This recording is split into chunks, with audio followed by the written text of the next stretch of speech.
नमस्कार, स्वागत है आपका मेरे यूट्यूब चैनल ITI 360 डिग्रीज़ में।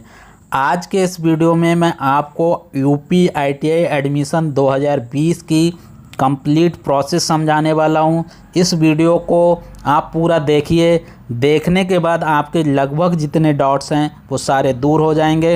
वीडियो शुरू करने से पहले मैं आपको सबसे महत्वपूर्ण जानकारी देना चाहता हूं कि ITI एडमिशन से रिलेटेड सभी क्वेरीज़ के लिए, सभी प्रॉब्लम के सलूशन के लिए, सभी महत्वपूर्ण अपडेट्स के लिए आप हमारे व्हाट्सएप ग्रुप से जुड़ सकते हैं।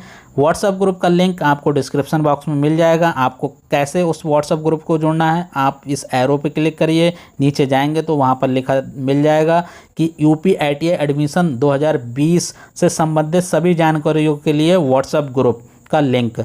तो उस पर जैसे नीचे लिंक है उस पर क्लिक करेंगे तो आप हमारे ग्रुप से जुड़ जाएंगे। तो आप सभी महत्वपूर्ण अपडेट्स के लिए इस ग्रुप से ज़रूर जुड़ जाइए, क्योंकि कभी कभी एडमिशन के काम में इतनी व्यस्तता आ जाती है कि मैं वीडियो जल्दी नहीं बना पाता हूं। तो आप लोग उस ग्रुप में जुड़ जाइए, वहां पर आपको डेली अपडेट्स मिलती रहेंगी। इस वीडियो में आपको बताऊंगा टोटल कितनी मेरिट लिस्ट आती हैं और कब आपको जो आपने अभी चॉइस भरी है, जो ट्रेड भरी हैं, उसको रीचॉइस करने का, फिर से अरेंज करने का, घटाने का या बढ़ाने का कब आपको मौका मिलता है। साथ में ही ऐसे बहुत सारे स्टूडेंट हैं जिनने अभी फॉर्म नहीं भरा है, या ऐसे स्टूडेंट जिनने फॉर्म भरा है और उनके दोस्तों ने नहीं भर पाए हैं, तो एक बार आपको फिर मौका मिलता है न्यू आवेदन करने का। वो मौका कब मिलता है वो भी मैं इस वीडियो में बताऊंगा। साथ में ही मैं इस वीडियो में आपको बताऊंगा कि जो उत्तर प्रदेश का परिषद है, ITI का जो परिषद है, व्यावसायिक शिक्षा का जो परिषद है, वहाँ से कितनी मेरिट लिस्ट आती हैं, और कॉलेज के लेवल पे जो स्पॉट काउंसलिंग होती है वो मेरिट लिस्ट कैसे तैयार की जाती है। तो आज का ये वीडियो बहुत ही महत्वपूर्ण होने वाला है। आप लोग पूरा वीडियो ज़रूर देखिए, आपके लगभग सारे डाउट्स हैं वो क्लियर हो जाएंगे। साथ ही जो बच्चे नए हैं मेरे चैनल पर उनको मैं बताना चाहता हूं, मैं गवर्नमेंट ITI में टीचर हूं, कई सालों से एडमिशन प्रोसेस देख रहा हूं, तो मेरे पास काफ़ी एक्सपीरियंस है। और साथ में ही जितनी भी प्रोसेस होती हैं वो रिपीटेड होती हैं हर साल। जो पिछली साल हुई थी वही इस साल है, वही अगले साल होगा। जो भी नोटिफिकेशन होता है वो भी हम आपको बताते रहेंगे। तो यदि आप मेरे चैनल पर नए हैं तो चैनल को सब्सक्राइब जरूर कर लीजिएगा, क्योंकि हमारे चैनल से जो भी आपको जानकारी दी जाएगी बिल्कुल ऑथेंटिक जानकारी दी जाएगी। हमारे चैनल पर अभी तक जितने स्टूडेंट हैं वो जान रहे होंगे कि सर जो इन्फॉर्मेशन देते हैं वो वैलिड रहती है, और आगे भी हम जो इन्फॉर्मेशन देंगे वो भी वैलिड रहेगी। तो चलिए वीडियो को स्टार्ट करते हैं। तो सबसे पहले मैं आपको बता देना चाह रहा हूँ, जो उत्तर प्रदेश की व्यावसायिक शिक्षा परिषद लखनऊ है, वहाँ से 3 मेरिट लिस्ट बन के आती हैं। First merit list, second merit list और थर्ड मेरिट लिस्ट। जिसमें जो फर्स्ट मेरिट लिस्ट है वो 29 सितंबर को ऑलरेडी आ चुकी है। उसका वीडियो जैसे ही आया था मेरिट लिस्ट मैंने आपको बताया था। साथ में ही मैंने बताया था कि अपना नाम कैसे चेक करें, और उसकी जो अंतिम तिथि थी पहले 5 अक्टूबर थी, फिर उसको 5 अक्टूबर के बाद बढ़ा के 8 अक्टूबर कर दिया गया था। वो भी सारी अपडेट्स हमने आपको दी थी। साथ में ही हमने आपको बताया था यदि आप अपने मन पसंद आपको ट्रेड ना मिली हो तो उसको कैसे चेंज करेंगे, आपको फ्लोट का ऑप्शन कराना है। उसके बाद मैंने बताया तो जो बच्चे फ्लोट करा चुके हैं वो कैसे अपना रिजल्ट देखेंगे, उनका फ्लोट हुआ है कि नहीं हुआ है। तो सेकंड मेरिट लिस्ट जैसी आएगी तो वहाँ पर एक लिंक एक्टिवेट होगा, वहाँ से जाके आप देख सकते हैं। जैसे ही लिंक एक्टिवेट होगा फिलहाल मैं आपको बताऊंगा, तो आप मेरे चैनल के साथ बने रहिएगा। तो फर्स्ट मेरिट लिस्ट की बात हो गई है। फर्स्ट मेरिट लिस्ट में जिन छात्रों का नाम आया है उनने अपने एडमिशन ले लिए होंगे। सेकेंड मेरिट लिस्ट है, फिलहाल मैं अभी उसकी बात कर रहा हूँ। सेकेंड मेरिट लिस्ट है, ये भी परिषद द्वारा जारी होगी। फर्स्ट मेरिट लिस्ट में किसी भी संस्थान में किसी भी ट्रेड में जितनी सीट वैकेंट रह गई हैं उन पे फिर से सेकंड मेरिट लिस्ट लगेगी। सेकंड मेरिट लिस्ट में जिन छात्रों का नाम आएगा वो अपना एडमिशन, लगभग 7 दिन का समय दिया जाता है, उन 7 दिन के अंदर आप संस्थान में जाइए, जिस संस्थान में आपका नाम आया, जिस ITI में आपका नाम आया है, वहाँ डॉक्यूमेंट्स वेरीफाई कराइए और आपका एडमिशन हो जाएगा। अब बात कर लेते हैं जो फर्स्ट मेरिट लिस्ट में जिनका नाम आया उनने फ्लोट कराया है, तो उनको एक ही चांस मिलता है फ्लोट करने का, 2 चांस नहीं मिलता है। अब उनको फ्लोट करने के बाद जो ट्रेड या जो कॉलेज मिला है उसी में उनको एडमिशन लेना होगा। ऐसे ही जो सेकंड मेरिट लिस्ट में जिनका नाम आया उनको मनपसंद ट्रेड नहीं मिली है तो उनको भी फ्लोट करने का एक चांस मिलता है। सेकंड मेरिट लिस्ट में आपका नाम आया और यदि आपको अच्छी ट्रेड नहीं मिली या कॉलेज आपको अच्छा नहीं मिला तो आप फ्लोट का ऑप्शन पर टिक करके फ्लोट करा सकते हैं। फिर जो सेकंड मेरिट लिस्ट में फ्लोट कराएंगे उनका जो फ्लोट का रिजल्ट है वो थर्ड मेरिट लिस्ट के साथ आएगा। परिषद द्वारा सेकंड मेरिट लिस्ट का पूरा ये प्रोसेस हो गया। अब थर्ड मेरिट लिस्ट पे आते हैं। तो सेकंड मेरिट लिस्ट की जो लगभग लास्ट डेट होती है उसके लगभग 7 दिन बाद थर्ड मेरिट लिस्ट आएगी। सेकंड मेरिट लिस्ट के एडमिशन के बाद जो वैकेंट सीट रह जाती हैं उन पे मेरिट नंबर 3 लगती है, और ये भी व्यावसायिक शिक्षा परिषद उत्तर प्रदेश के द्वारा जारी की जाती है। लखनऊ से ये मेरिट लिस्ट आती है संस्थान में, और उसी के अनुसार हमें जो है वो एडमिशन करने होते हैं। तो इसमें भी लगभग 7 दिन का समय दिया जाता है। जिन छात्रों का नंबर आता है, जिनका नाम आता है, उन्हें 7 दिन का समय दिया जाता है। वो 7 दिन के अंदर संस्थान में जाकर जहां भी उनका नाम आया है अपने डॉक्यूमेंट्स को वेरीफाई करा के अपना एडमिशन ले सकते हैं।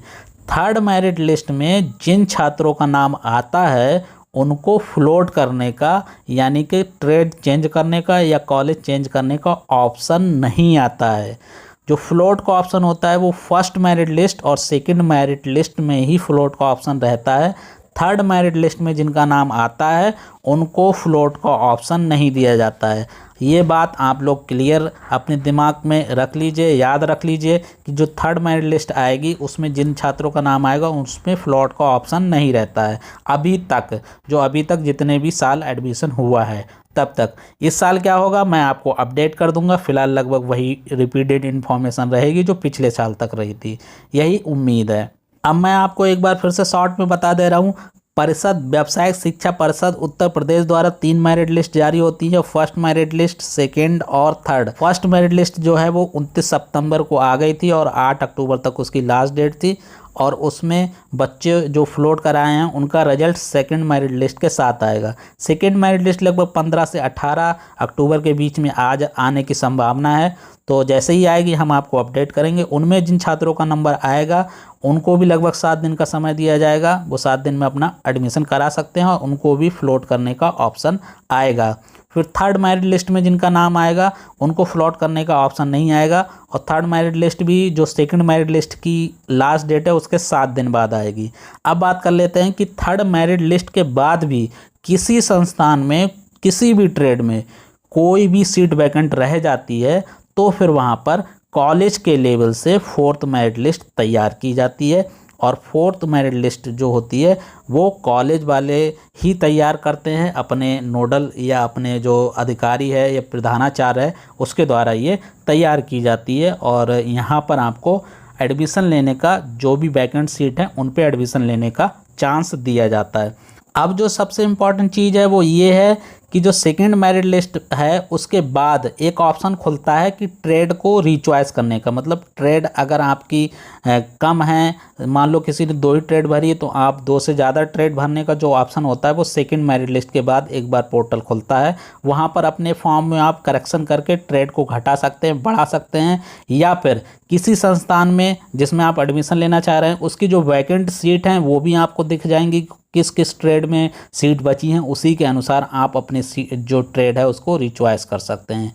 तो ये कब निकलता है, कैसे सीट वैकेंट देखेंगे, कितनी सीट वैकेंट है किसी संस्थान में, ये सेकंड मेरिट लिस्ट के बाद आएगा। जैसे ही आएगा हम आपको सूचित करेंगे, साथ में ही आपको बताएंगे कि कैसे आप स्वयं चेक कर सकते हैं। उसके बाद आप अपने एप्लीकेशन फॉर्म में जितनी वैकेंट सीट रह जाएंगी उसके हिसाब से अपने एप्लीकेशन फॉर्म को आप मॉडिफाई कर सकते हैं। साथ में ही जो न्यू आवेदन करने का होता है कि अगर कोई न्यू आवेदन करना चाहता है तो वो भी लगभग सेकंड मेरिट लिस्ट के बाद नहीं तो थर्ड मेरिट लिस्ट के बाद न्यू आवेदन यानी कि नए एप्लीकेशन फॉर्म भरने के, नए आवेदन करने का ऑप्शन आता है। वो कब आएगा फिलहाल हम आपको तुरंत बताएंगे। जैसे ही साइट पे ऐसी कोई अपडेट होगी या हमारे पास ऐसे कोई लेटर आएगा गवर्नमेंट इंस्टीट्यूट में या गवर्नमेंट संस्थान में तो हम आपको उसको ज़रूर बताएंगे। यूपी ITI एडमिशन 2020 का यही कंप्लीट प्रोसेस है जो मैंने आपको समझा दिया है। फिलहाल आप पूरे कंप्लीट प्रोसेस जब तक एडमिशन का जो 4th राउंड है वो ख़त्म नहीं हो जाता है तब तक आप हमारे चैनल के साथ ज़रूर बने रहिए। छोटी से छोटी और बड़ी से बड़ी महत्वपूर्ण अपडेट्स हम आपको अपने चैनल के द्वारा देते रहेंगे, पहले भी देते रहे हैं और आगे भी देते रहेंगे। और साथ में ही यदि आपको कोई कन्फ्यूजन है तो हम उसको भी दूर करते रहेंगे। बहुत सारे छात्र हैं जो हमारे साथ जुड़े हुए हैं चैनल के साथ, उन्हें पता होगा। जो नहीं जुड़े हैं वो चैनल को सब्सक्राइब करके नोटिफिकेशन बेल दबा लें ताकि जितने भी महत्वपूर्ण अपडेट्स हैं एडमिशन से लेके आगे जो छात्र एडमिशन ले लेंगे उनकी पढ़ाई से रिलेटेड वो सारे इन्फॉर्मेशन जो है वो हम अपने चैनल के माध्यम से देते रहेंगे। तो हमारे चैनल को सब्सक्राइब करके नोटिफिकेशन बेल दबा लें। फिलहाल इस वीडियो में इतना ही, धन्यवाद।